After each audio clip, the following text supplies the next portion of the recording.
This is Financially Fit Radio with Cory Sickles from Safe Harbor Wealth Advisors. Retirement isn't just about saving, it's about having a strategy that helps you navigate market ups and downs, combat inflation, and secure the future you deserve.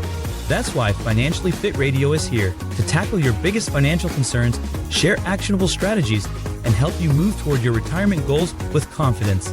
And now, here's Financially Fit Radio with Cory Sickles.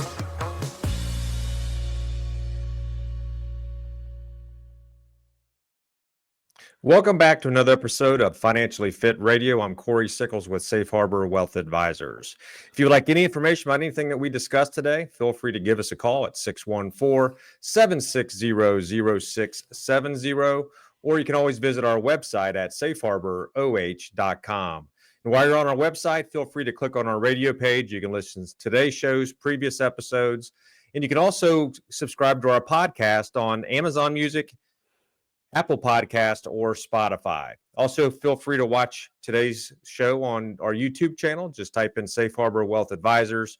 You can watch today's show, previous shows, as well as if you do subscribe, you'll be kept up to date with all of our video shorts as well. We put about 4 to 5 video shorts out a week about different types of financial topics. Well, today we're going to talk about the real estate market in Columbus, Ohio. We have a special guest with us, Kathy Chiero with the Kathy Chiero Group, who's going to be able to give us some insights on the Columbus market. But before we dive into that, let me introduce to you my co-host this week and every week, and that's Tony Shore. Tony, how are you today? You know what, Cory? I'm doing great. I had a great weekend this past weekend, spent some time with the family up in Minnesota. Great weather, got out. A little hot, but got out and enjoyed it anyway. How about you? What have you been up to? You know, we just got back from the beach, so I'm in that first day of mode of trying to get back into work, Tony. You know, came back and I look at the weather schedule this week, and it's 90. Actually, it's more like 95 all this week. Yeah. So looks like summer's here. Yeah, and there's going to be some humidity, too, with those 90 degrees. Yeah, I'm sure there will be. Mid-90s. That's the tough part. So, well, I'm glad you got a chance to go to the beach and get cool and get in some water before this heat wave came. I've been doing great, just hanging out. Now, Cory, I know we have a really special guest, and I'm excited today. I've got some questions for her myself. Why don't you let our listeners know who's our special guest today? We'll bring. Yeah, we have Kathy Chiero. She's with the Kathy Chiero Group. If you want to bring her on here, yeah. And you know, Kathy and I met. I'm going to probably say 7, 8, 9. It could be 7, 8 years ago. Mm-hmm. I work with. She started as Downsize Columbus. We'll probably talk, briefly about that. But it's a good situation for people that are thinking about downsizing. But really, what I want to bring Kathy on today to talk about is just really in general the Columbus real estate market. What's kind of going on there? Is it hot? Is it cold? Is it a buyer's market? Is it a buyer or seller's market? So what are we kind of looking at there as well? But hope you're doing well, and good morning, Kathy.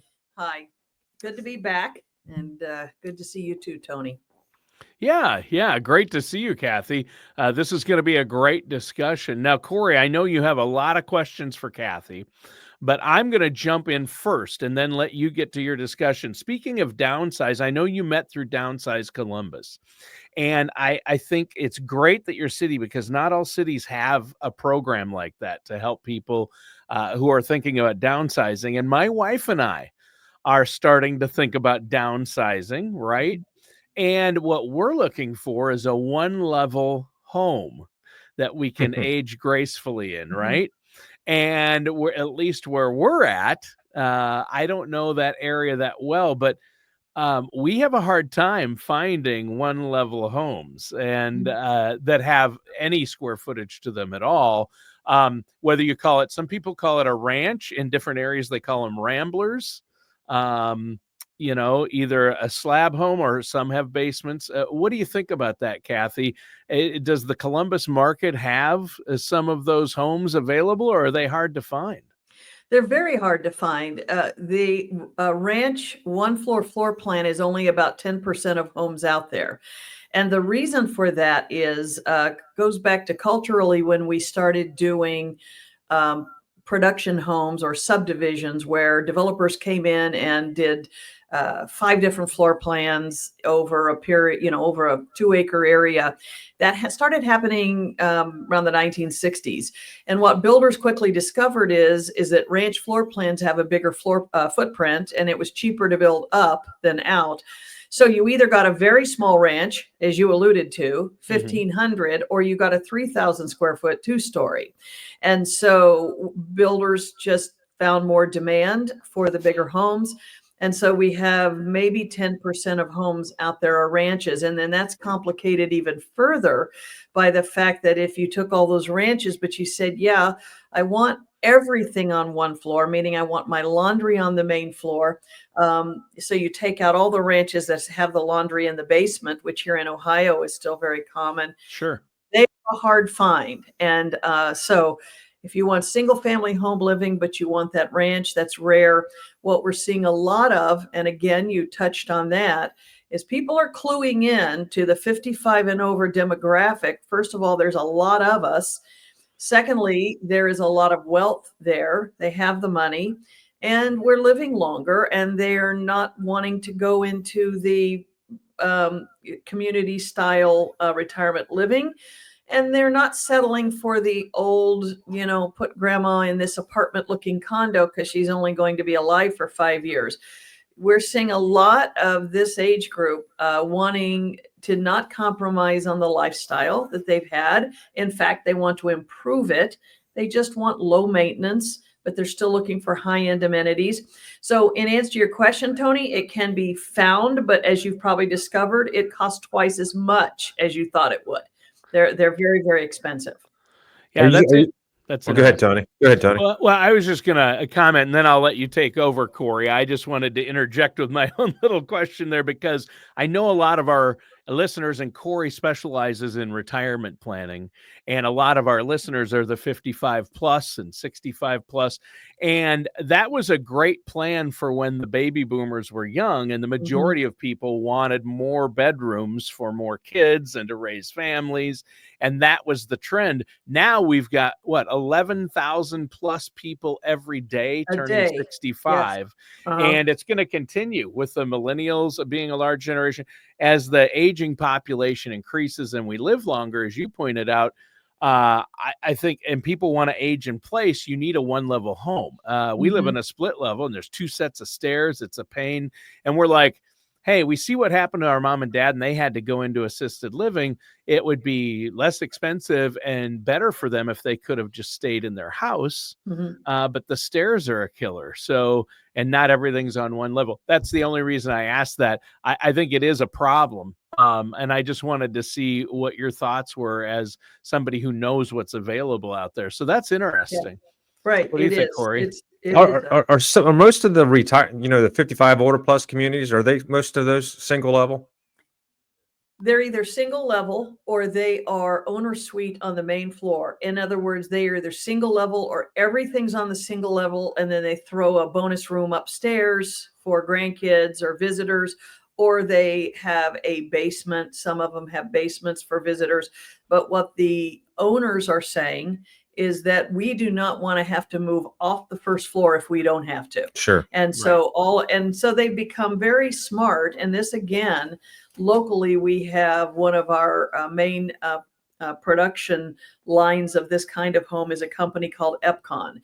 Well, Epcon's been around since the 1980s, and this became their niche. And so they have evolved that product from a little brick condo on a slab with 2 bedrooms, 2 baths, and 1-car garage, to now they are $1 million properties with basements and high-end amenities, 3,000 square feet, but everything's on the main floor. And so, and they're very thoughtful. This product line, a lot of research goes into it about what this age group is looking for. And what they're looking for is ease of living, low maintenance, but no compromise on the bling. And so you have home offices, sometimes 2. You have in-law suites in these homes. You have all the granite, the high-end lighting, thoughtful flooring, meaning solid surface flooring, so there's no trip hazards. wide doors so that if mobility is an issue up the road, you have the wheelchair access, zero entry showers, zero entry into the home. A lot of these communities have no steps whatsoever, even coming from the garage or the front door. So all of that is there, but all you see is a phenomenal, gorgeous property. And so Interesting. you could live in them until they take you out in a 6-foot box, as many of my clients say to me. Sure. If obviously, if you're thinking about downsizing, then obviously you need to sell where you're living, right? Correct. So give us an overview of what's that look like for the owner or the seller right now. If they're trying to sell a house, what's the market look like? Are they still in a good situation compared to, I know, a few years ago, things like that as well? I'll talk about Columbus, Ohio specifically, because that's what I know. But a lot of what I'm telling you from talking to my colleagues is nationally true as well. Columbus, Ohio is in what we call an emerging market across the country. Emerging market means that more people are moving in than moving out. Cory, we've never even made the top 10 in past years. The past 2 years, we've ranked number 3 and number 4. And that's because we have 3 major employers coming into Columbus over the next few years. We have Intel, we have Amazon, and we have Google, all bringing employment centers here. We will be bringing in, latest estimates are close to 60,000 employees, which means when you talk families and spouses coming with them, you're bringing in a fairly medium-sized city moving into the Columbus area. So we have, as many cities across the United States have for a decade now, had a shortage of housing. In order to satisfy demand, we should have about 15 to 18,000 active listings on the MLS at any given time. Right now we have around 5,000. Now, 5,000 is better than we were 4 years ago. We were topping 3,000 for about 3 or 4 years. So what we see is, gosh, it's hard to believe, but we're going on 3 years now that interest rates went from 2% or 3% to 7%. So what we're seeing right now is that the number of listings on the market is slowly going up, still does not meet demand, and it has brought a whole host of new problems. While the number of listings is going up, the price also went up. So we have quite a few buyers for whom home ownership is not affordable anymore, but it is still very much a seller's market. The difference is that instead of me putting your home on the market and telling you that you'll have 40 showings this weekend and we'll have 10 offers by Monday, we now are very happy with 10 showings this weekend and 1 offer on Monday. So it is very much slowed down, but because of the lack of supply and the high demand, it is still a seller's market. What's your average today? What's your average client look for when they're trying to purchase a house? What range? I mean, what range? Obviously, things have gone up. Interest rates can cause a little bit of an issue because you can't afford as much. But I'm just kind of curious on what are you actually seeing out there for house listings and what buyers really can afford? It's a great question. The average sell price in Central Ohio now just topped 400,000, which seems affordable, but that's still very rare, and that's average. So you're talking about city of Columbus and all suburbs. You get out to the northern suburbs, and the average sell price is over 500 now. So I just listed a home today for 550,000 in Delaware County. That is the 300,000 of 10 years ago. That's your hotspot. That's all your young couples are in that mid-5s range. And so that is when we list homes in that price range, we know that's going to be a hot price range. Now, having said that, that buyer is much more picky than they were 5 years ago, because they're now spending 7% money, not 2% money. So whereas before they would throw an offer at your house if it had a roof, didn't even have to be a good roof. If it had a roof, they just wanted a home. And they would not only offer the price, they would offer significantly over list price. They would take their 401ks and empty them in order to get what they wanted. They were either waiving home inspections or not asking for repairs. In other words, it was easy street for the homeowner. All you did was get there. That's not the same anymore. Buyers are pickier. They're more willing to wait. They're more willing to say, well, it's a good house, but it's not perfect. If they pay over list price, it's slightly, maybe 5 or 10 over. They're not going that high end.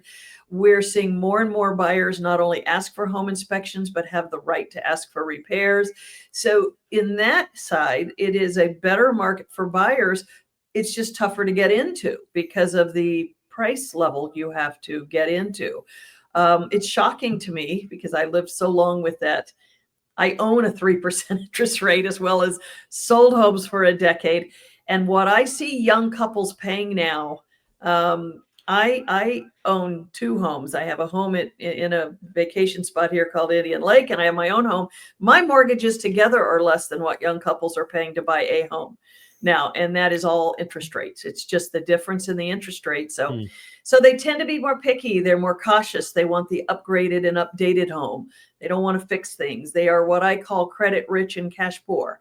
They have 2 jobs, great income. They can qualify to buy quite a bit. They just don't have the cash in the bank to remodel, repaint, redo. And so those perfect homes, well priced, are still getting immediate and at times multiple offers. And to your point, Tony, ranches are money in the bank.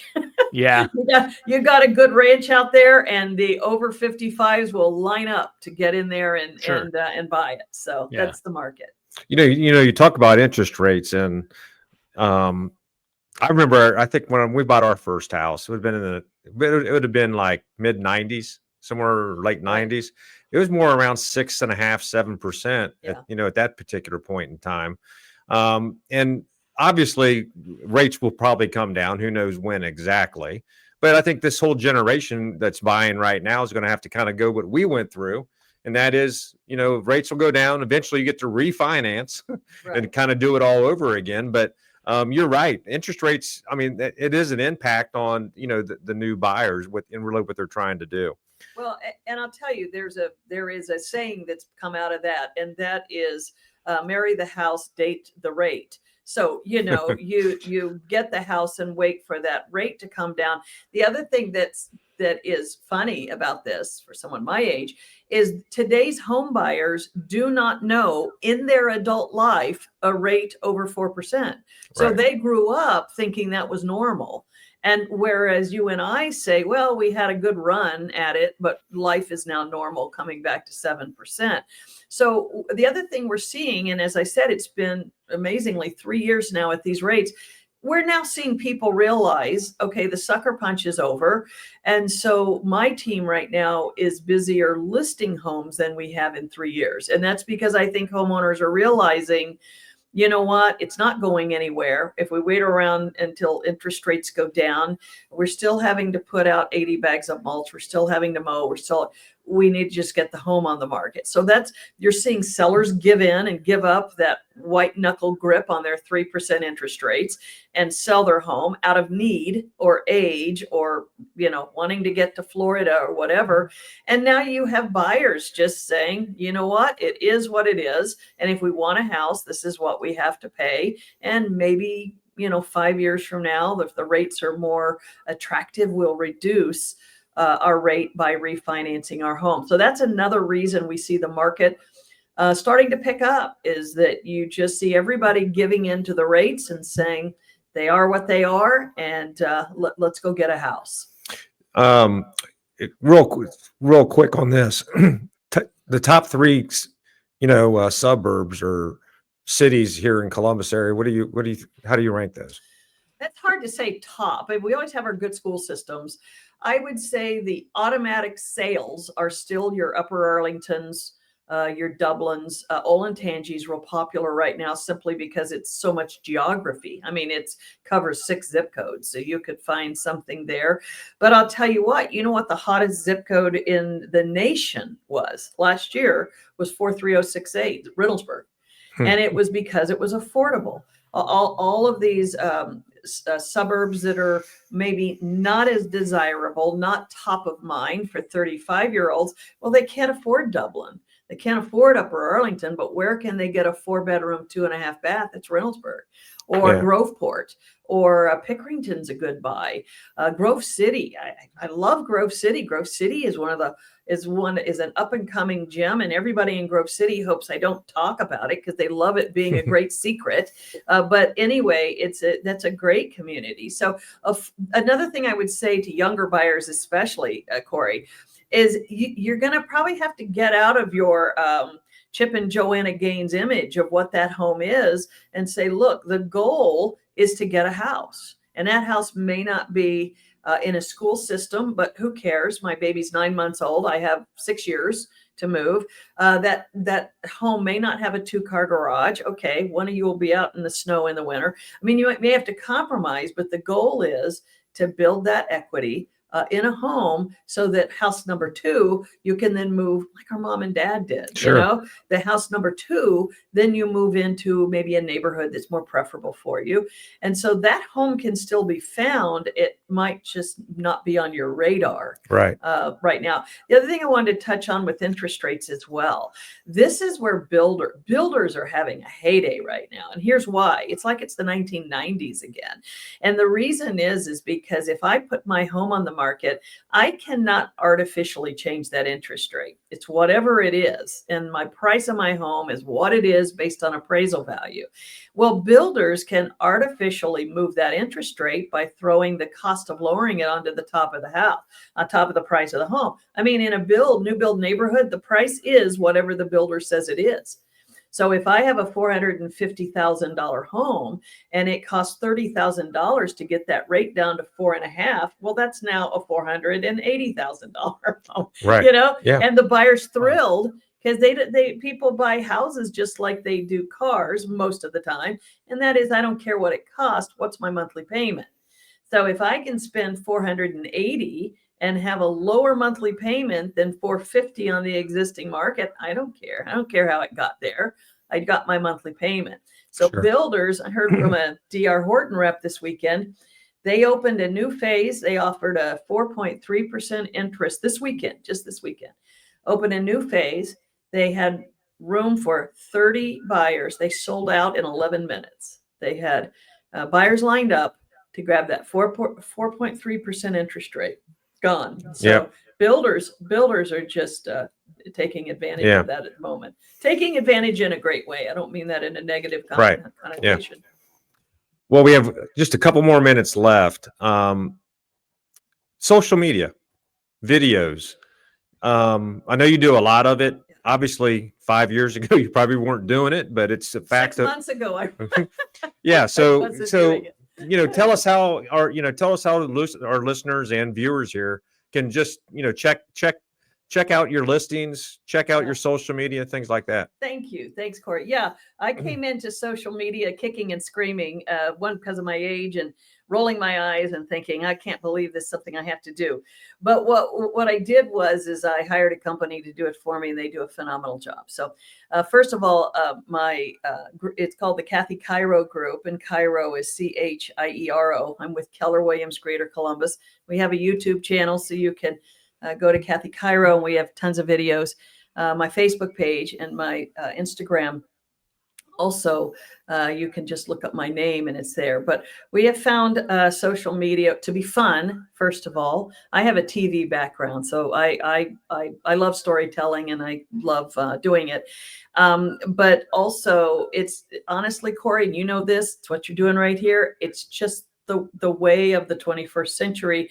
It is to not be doing social media is like not having a website in 2001. I mean, you're just not in business anymore if you're not doing it. So it's great branding, it's great recognition. My homeowners love it, and I'll tell you, those videos get literally thousands of views. And I have to believe that daily branding and imprint makes a difference in the business. But yeah, it makes homes look great. It just makes every home look like one that everyone would want to live in.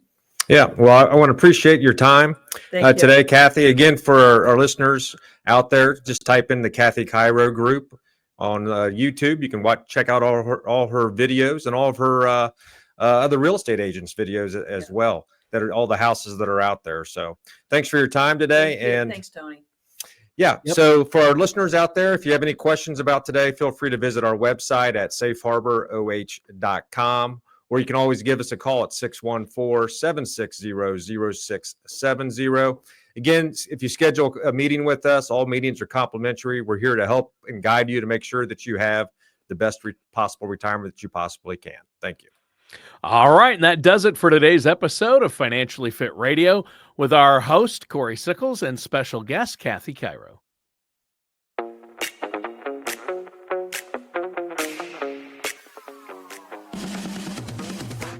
Thank you for joining us for Financially Fit Radio. Don't head into retirement without a strategy that addresses both income and taxes.